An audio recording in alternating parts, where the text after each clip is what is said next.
أعوذ بالله من الشيطان الرجيم بسم الله الرحمن الرحيم وإن كذبوك فقل لي عملي ولكم عملكم أنتم بريئون مما أعمل وأنا بريء مما تعملون ومنهم من يستمعون إليك أفأنت تسمع الصم ولو كانوا لا يعقلون ومنهم من ينظر إليك أفأنت تهدي العمي ولو كانوا لا يبصرون إن الله لا يظلم الناس شيئا ولكن الناس أنفسهم يظلمون ويوم يحشرهم كأن لم يلبثوا إلا ساعة من النهار يتعارفون بينهم قد خسر الذين كذبوا بلقاء الله وما كانوا مهتدين سبحانك لا علم لنا إلا ما علمتنا إنك أنت العليم الحكيم د دین نړوان دي آیاتونو مبارک کې الله تعالی جل شانه عما نواله د کفارو د مشرکینو د جناب رسول الله صلی الله علیه وسلم په نبوت باندې چې کوم شک او شبهه کوله او کوم اعتراض کولو نو داوی د ټول لغټ اعتراض داو چې دا پیغمبر کم کلام پیش کوي کمی خبرې دی مونږ ته بیانې دا دی د ځان نه جوړي او بیا دا غي نسبت چې کم دی الله ته کوي نو دا دی کې اوس الله خپل پیغمبر ته تسلی ورکړي چې دا کافران پتا باندې دا اعتراض کوي او استاد نبوت د تکذیب د پاره شک او شبهه اظهارونه کوي نو ای زما حبیب دی باندې خفقېږه ما گویا الله خپل پیغمبر لا تسلی ورکړي چې ته په دې خفقېږه ما ته دې کافرانو په دې اعتراضات باندې پریشانی کې مبتلا کېږه ما هر کله چې دوی ستا تکذیب کوي تا ته نسبت د دروغ کوي الله وي وان کذبوک کفرګ دوی ستا ته نسبت د دروغجن کوي چې ته دا کلام د خپل ځان نه جوړې نو وته وایا فقل لي عملي ولكم عملكم پس ته وته وایا چې زما د پاره زما عمل دی داغي بدله به الله مال را کوي او ستاسو د پاره ستاسو د اعمالو بدلی دي زما د عمل چې هغه الله توحید پیغام رسول دي او دعوت او تبلیغ ذمہواری ده الله مال دي ثوابونه راکړي تاسو چې هغه خبره هغه ته دروغ وای نو الله به تاسو له د خپل کفر او شرک سزا درکړي ویا هر انسان د خپل اعمالو جوابده دي انتم بریئون مما اعملوا تاسو بریئو ذمه د اغینا چې کوم ز عمل کوم وې زما د عمل بارکه بتاسو نه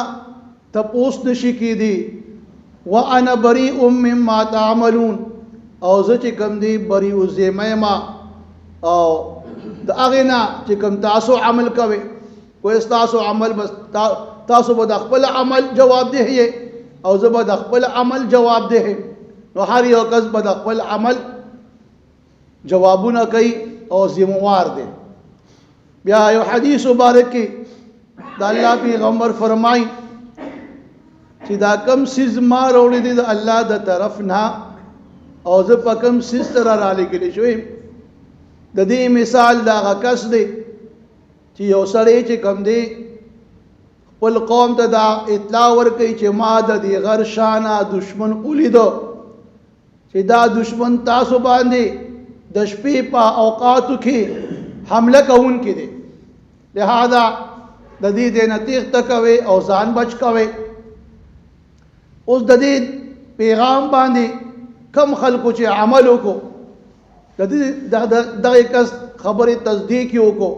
او د هغه ځای نه لاړ او ځای یې پرېښودو، نو هغوی چې کوم دی دشمن د حملې نه بچ شو.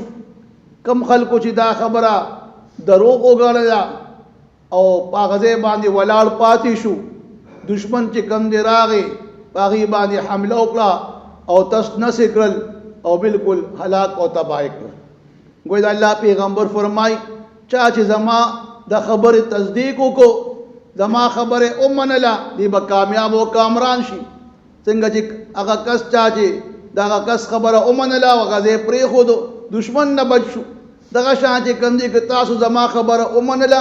نو دا ستاسو دشمن چې کوم شیطان دی د هغه نه به بچ شئ، او که زما خبره مو نه منله به د شیطان په پنجه کې به ګیر شئ او هلاک او تباه به شئ. ورپسې بیا الله خپل پیغمبر لا تسلی ورکوي چې ومنهم من یستمعون الیک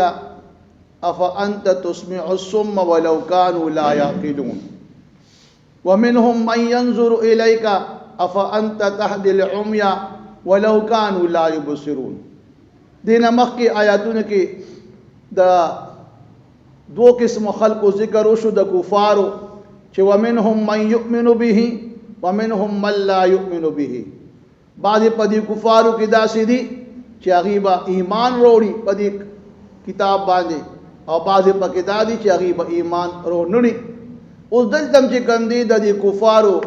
بیا یو دوه قسمونه بیانېږي. یو هغه دي چې هغوی د بغض او عناد آخري حد ته رسېدلي دي، او بعضې پکې داسې دي چې د بغض او عناد ته آخري حد ته نه دي رسېدلي. اوس چې کوم کافران د بغض او د عناد دشمنۍ آخري حد ته رسېدلي دي، نو بیا په دې آیاتونو کې د هغوی دوه قسمونه ذکر کېږي، دوه مثالونه بیانېږي.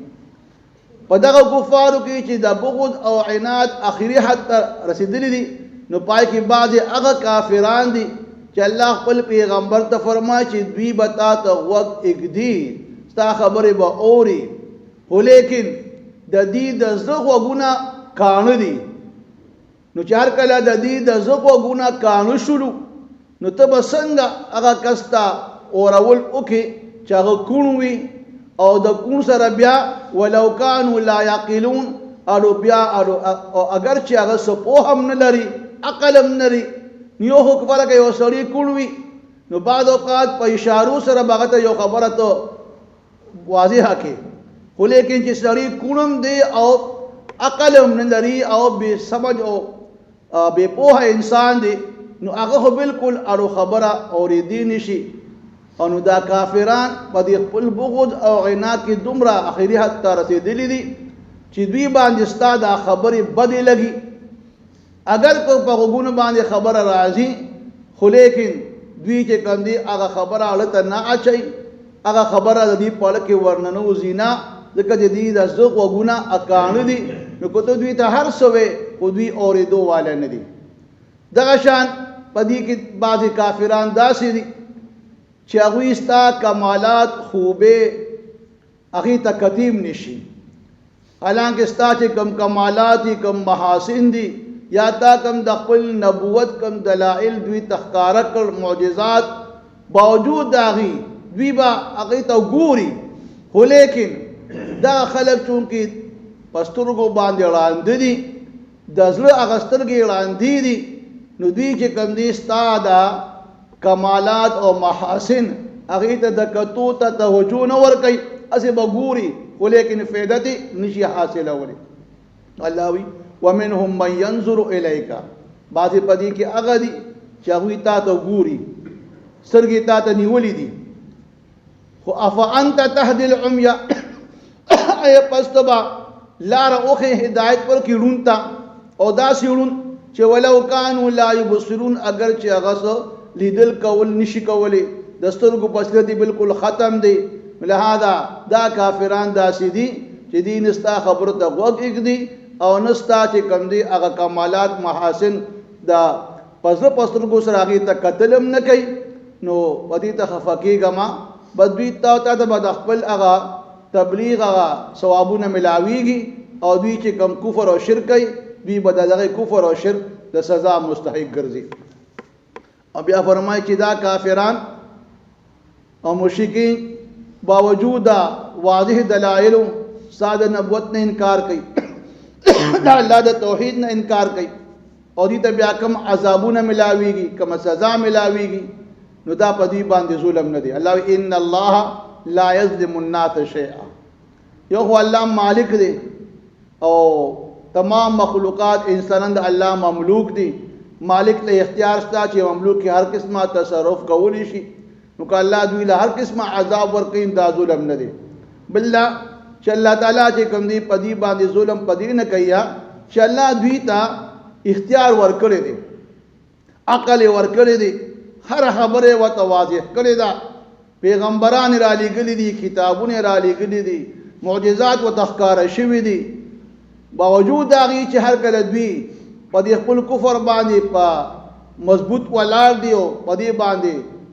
دغې نه رستو کېږي نه نو دوی په خپله باندې ځان د عذاب مستحق ګرځوي نو الله ان الله لا یظلم الناس شیئا یقینا الله په خلکو باندې هیڅ قسمه ظلم نه کوي ولكن الناس انفسهم یظلمون لیکن دا خلک په خپل ځان باندې په خپله ظلم کوي چې کفر او شرک اختیاري او د الله او د الله د پیغمبر نافرمانی کوي نو په دې خپل کفر او شرک اختیارولو سره دوی د عذاب مستحق وګرځي او دروازه د قیامت حالات الله بیانوي او بیا خاص کر د کفارو بارکه چې کله ورځ د محشر شي او دا ټول خلق د قبرونو نه راپورته شي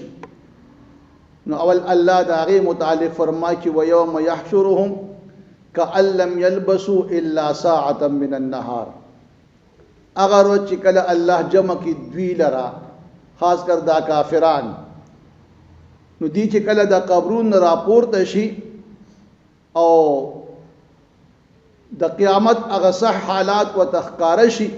نو دغه دی کې بدی دا ګمان او خیال کوي چې موږ خو دنیا کې دروازه یو ساعت درن تیر کړی دی گویا دوی نه به خپل 50 پیته اتیا اصل کال عمر هغه بالکل چې کم دی دروازه یو ساعت دی بیا غړي نو دا غي بارک علما بیا مختلف توجیهات بیانې چې یو خدا چې کله دوی دا قبرون نه پورته شي او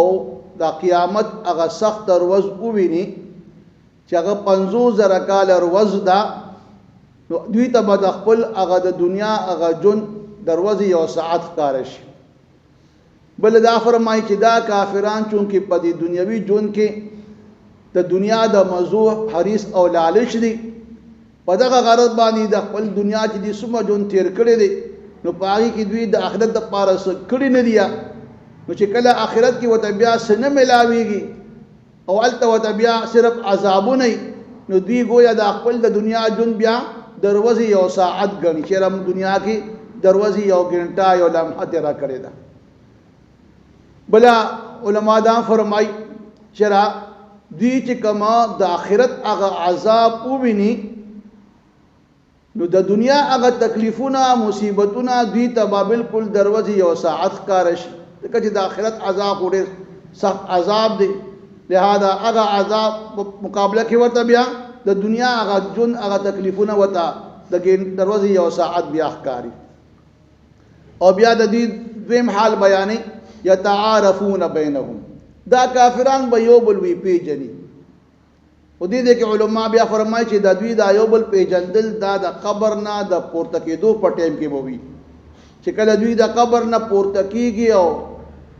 نو دغه دې کې به دوی د خپل مشران او خپل یو بل کافران بل پیژني او یو بل ته بیا ملامتیا ورکي او توبیح او زجر بکي چې رستا په جبانه ما کفر اختیار کو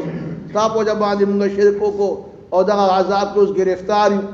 یو خدا د دې د پاره زجر د پاره بدی یو بل پیژني یو بل ته بیا یو قسمه توبیح او تنبیه ورکي یو بل ته ملامتیا ورکي چې د تاسو په جبانه یره موږ کفر اختیار کو شرک اختیار کو دویم علما دا فرمای چې دغه د قیامت په دغه ټیم کې چې کله قبر نه پورته کی دا حال به وي چې یو بل به پیژني، خو وروستو بیا دوی د یو بل چې کم دی هغه پیژندل به نشي کولی. او بعضې اثارو کې دام راغلی دي چې دوی به چې کم دی یو بل سره خوا کې به کسان ولاړ وي پیژني به، خو دروازې د قیامت هغه هیبتناکې پوجه باندې به د یو بل سره خبرې نشي کولی. لهذا دا داسې سخت ورځ ده چې بیا به دوی چې کم دی دغه دی کې ډېر په تکلیف کې مبتلا وي. والله قد خسر الذين كذبوا بلقاء الله وما كانوا مهتدين. تحقیق سره نقصانیان شو هغه کسان چا چې دا ورځې دا یا د الله د ملاقات نه انکار کړی دی یا د قیامت د ورځې نه انکار کړی دی، به دغه خلک تاوانیان ځکه دي چې دوی دا دې ورځې دپاره دنیا کې تیارې نه دی کړې، به دوی خو قیامت اړو مننه الله سره مخامخ کېدل منله، بس د خپل نفسې مطابق ژوند تیر کړی دی. نو اوس دغه ورځ کې به دوی دپاره بیا نقصان او تباهي هلاکت وي. وما كانوا مهتدين، او نو دا کافران چې دوی په سمه لار باندې روان شوي دنیا کې، نو اوس د نقصان مالکان وګرځېدل. وإن كذبوك، کچری دوی ستا تکذیب کوي، تا ته نسبت د دروغجن کوي چې دا قرآن ته د ځان نه جوړې، نو فقل لي عملي ته ورته ووایه بس زما دپاره زما عمل دی، ولکم عملکم، او ستاسو دپاره ستاسو عمل دی. که زه فرقه دروغ ویم د هغې به ما ته سزا ملاویږي، تاسو چې انکار کوئ نو تاسو په د دې سزا ملاویږي. انتم بریئون مما اعملو، تاسو بریء الذمه د هغې نه چې کوم زه څه عمل کوم، وانا بریء مما تعملون، او زه بریء الذمه ما د هغې نه چې تاسو کوم عمل کوئ. گویا هر انسان به د خپل عمل جوابدeh وي. ومنهم من يستمعون اليك، بعضې په دې کافرانو کې هغه کسان دي چې تا ته غوږ ایښي وي. خو افانت تسمع الصم، آیا ته اورول کولی شي کاڼو ته، او بیا داسې کاڼه ولو كانوا لا يعقلون، اگر چې هغوی څه پوه هم نه لري. ومنهم من ينظر اليك، او په دې کې بعضې کافران هغه دي چې هغوی به تا ته ګوري. افانت تهدي العمي، آیا ته لاره ښودلی شي رندو ته، ولو كانوا لا يبصرون، اگر چې هغوی څه لیدل نشي کولی. ان الله، یقینا الله تعالی لا یظلم الناس، ظلم نه کوي په خلکو باندې شین د هیڅ څیز، ولکن الناس انفسهم یظلمون، لیکن دا خلق په خپل ځان باندې په خپل ظلم کوي. ويوم يحشرهم، په دغه ورځ چې الله دوی جمع کړي ورځ د قیامت، نو کأن لم يلبسوا الا ساعة من النهار، دا کافران به دا ګمان او خیال کوي چې گویا دوی اړوند تیر کړی نه دی په دنیا کې مگر د ورځې یو ساعت تیر کړی دی. یتعارفون بینهم، دی به یو بل پیژني کله چې قبرونه پورته کېږي. قد خسر الذين كذبوا بلقاء الله، په تحقیق سره نقصان مالکان دي هغه کسان چې چا نسبت د دروغ کړي د الله د ملاقات، گوی د قیامت نه انکار کړی دی. وما كانوا، او نو دغه خلق مهتدین په سمه لار باندې روان. وإن كذبوك، کچر دا کافران تا ته نسبت د دروغجن کوي، نو فقلت وتویا لی عملی، زما دپاره زما عمل دی، ولکم عملکم، او ستاسو دپاره ستاسو عمل دی. انتم بریئون مما اعملو، تاسو بریء الذمه د هغې نه چې کوم زه عمل کوم. وانا بریء مما تعملون، او زه بریء الذمه د هغې نه چې کوم تاسو عمل کوئ. ومنهم من يستمعون اليك، بعضې په دې کافرانو کې هغه کسان دي چې هغوی تا ته غوږ ایښي وي. خو افانت تسمع الصم، آیا پس ته اورول کولی شي کاڼو ته، ولو كانوا لا يعقلون، اگر که هغوی څه پوه هم نه لري. ومنهم من ينظر اليك، او بعضې په دې کې هغه دي چې تا ته به ګوري. افانت تهدي العمي، آیا پس ته لاره ښودلی شي ړندو ته، ولو كانوا لا يبصرون، اگر که هغوی څه نه ویني. ان الله، یقینا الله تعالی لا یظلم، ظلم نه کوي الناس په خلکو باندې شیئا د هیڅ څیز، ولکن الناس انفسهم یظلمون، لیکن خلق په خپل ځان باندې په خپل ظلم کوي. ويوم يحشرهم، په دغه ورځ چې الله به جمع کړي دوی لره، نو کألم یلبسو الا ساعتا من النهار نو دا کافران بدا ګمان او خیال کې چې گویا دوی درنګ ندی تیر کړي په دنیا کې مگر دروازې یو ساعت یو غنټه لمحه یتعارفون بینهم دوی به یو بل پیجنی کله چې قبن پورته کیږي قد خسر الذين كذبوا بلقاء الله په تحقیق سره د نقصان مالکان دي هغه کسان چا چې نسبت د دروغ کو د الله د ملاقات وما كانوا مهتدين او نو دوی په دنیا کې په سم لار باندې روان